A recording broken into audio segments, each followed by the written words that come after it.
belajar. Hari ini kita akan belajar bersama-sama untuk mata pelajaran tematik kelas 6. Kita belajar di tema 3, tokoh dan penemuannya, subtema 2, penemuan dan manfaatnya, pembelajaran yang kedua. Mari kita belajar dengan penuh semangat. Tahukah kamu siapakah penemu jam? Apa manfaat dari temuannya untuk kehidupan sehari-hari? Mari kita pelajari bersama-sama. Penemuan jam mekanik. Pada tahun 1430, masyarakat Eropa mengenal jam yang menggunakan pegas. Lalu tahun 1656 terjadi perkembangan yang pesat dengan ditemukannya jam lonceng. Pada jam ini sudah terdapat jarum penunjuk menit. Lalu pada tahun 1920 ditemukan jam saku dan kemudian ditemukan jam tangan. Ini tadi adalah penemuan jam mekanik dari tahun 1430 yang terus berkembang setiap tahunnya. Manusia terus melakukan inovasi untuk memiliki penunjuk waktu yang semakin tepat dan dapat digunakan sesuai kebutuhan pribadi. Sekarang teknologi jam sudah jauh berkembang. Selain jam mekanik, ada pula jam elektronik, contohnya jam digital. Manusia kemudian dapat menggunakan berbagai pilihan teknologi penunjuk waktu sebagai pedoman waktu pribadi dalam melakukan kegiatannya dalam sehari-hari. Mengapa penemuan jam berkembang dari waktu ke waktu? Karena jam menjadi patokan waktu sehingga terus dikembangkan agar mampu menunjukkan waktu yang pasti dan akurat. Apa manfaat jam dalam kehidupan kita sehari-hari? Nah, manfaat jam adalah sebagai penunjuk waktu adik-adik. Jam adalah pengukur waktu yang sangat erat dengan kehidupan manusia. Dengan adanya jam, kita dapat menentukan waktu untuk melakukan aktivitas. Dengan mengatur waktu yang baik, kita menjadi pribadi yang disiplin waktu. Siti juga berusaha untuk menjadi pribadi yang disiplin waktu. Ayo kita simak cerita Siti berikut ini. Jam membantu Siti tepat waktu. Siti selalu menggunakan jam untuk mengatur kegiatannya sehari-hari. Siti bangun pagi pukul 5. Setelah ibadah dan mandi, Siti sarapan pagi. Siti berangkat sekolah pukul 6. Siti berangkat sekolah dengan berjalan kaki karena jarak rumahnya yang tidak terlalu jauh. Siti menempuh perjalanan 20 menit. Bel masuk sekolah pukul 6 lebih 45 menit.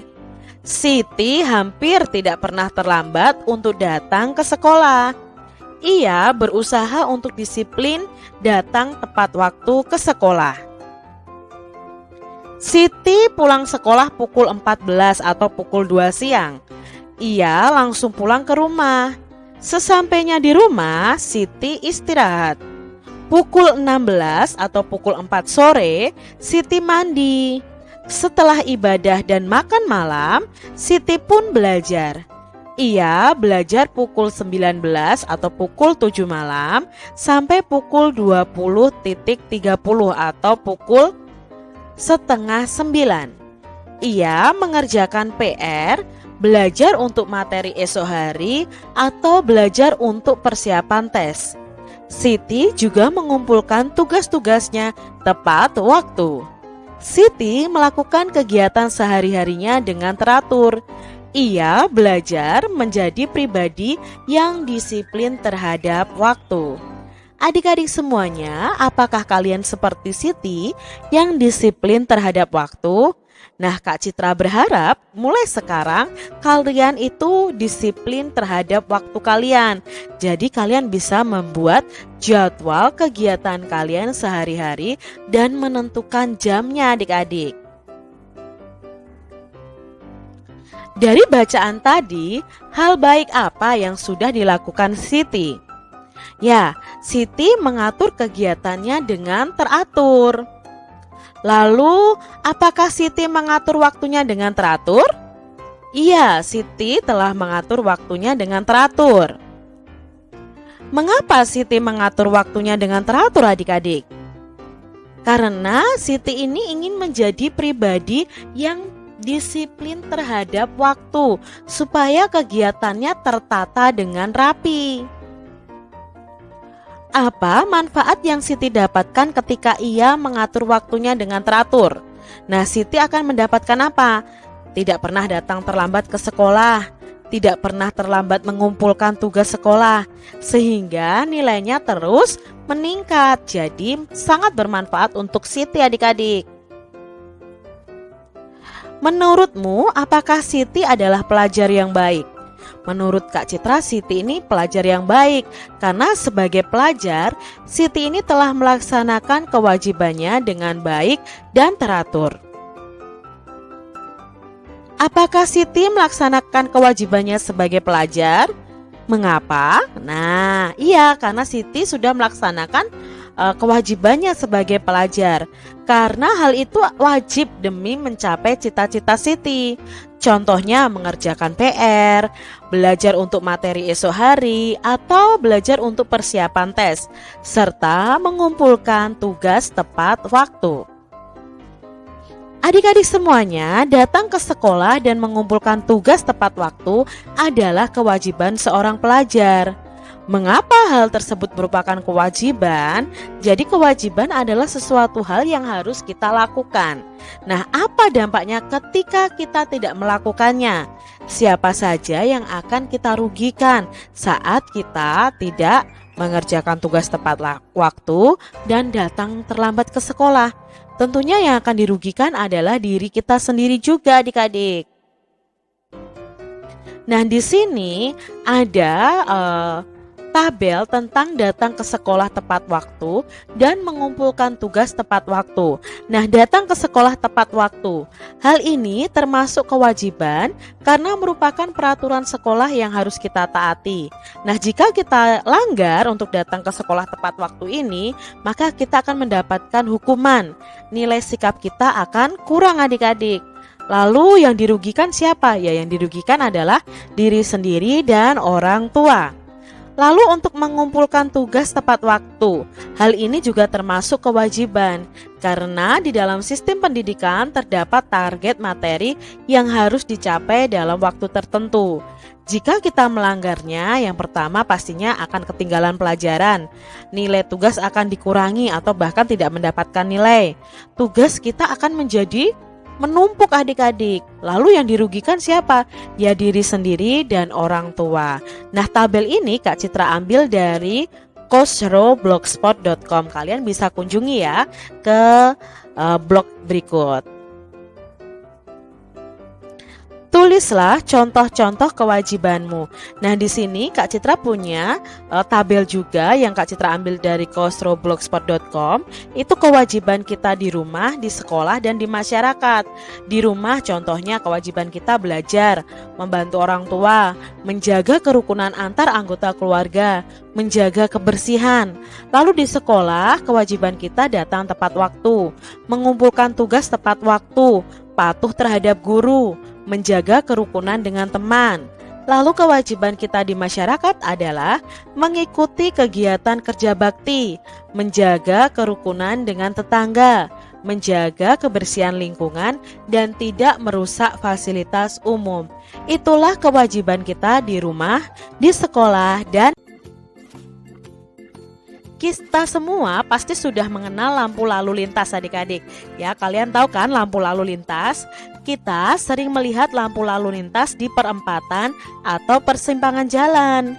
Lampu lalu lintas itu terdiri dari 3 warna, yaitu merah, kuning, dan hijau. Nah, merah itu tandanya berhenti, kuning itu berhati-hati ya, hijau itu jalan. Nah, tahukah adik-adik siapa yang menemukan lampu lalu lintas? Nah, kita pelajari ya siapa penemunya. Nah, ini adalah penemu lampu lalu lintas adik-adik, si paralel penyelamat jalan. Gareth Augustus Morgan adalah penemu lampu lalu lintas pada tahun 1923 yang sekarang digunakan di berbagai negara di dunia. Lampu tersebut bermanfaat untuk mengatur lalu lintas dan menyelamatkan pengguna jalan dari kecelakaan.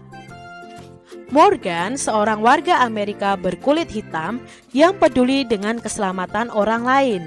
Ia terpanggil untuk menciptakan sistem lampu lalu lintas setelah menyaksikan seringnya terjadi kecelakaan antara mobil dengan kereta kuda. Lampu lalu lintas temuan Morgan menggunakan rangkaian paralel adik-adik. Berbeda dengan rangkaian seri yang disusun berbaris, rangkaian paralel adalah rangkaian listrik yang disusun secara berderet, di mana masing-masing lampu memiliki rangkaian tersendiri yang terhubung pada sumber energi. Oleh karena itu, apabila ada satu atau lebih komponen yang rusak atau dicabut, maka komponen lainnya akan tetap berfungsi tanpa gangguan sama sekali. Prinsip kerja sebuah lampu lalu lintas adalah terdapat pada 3 buah lampu yang saling berhubungan secara paralel.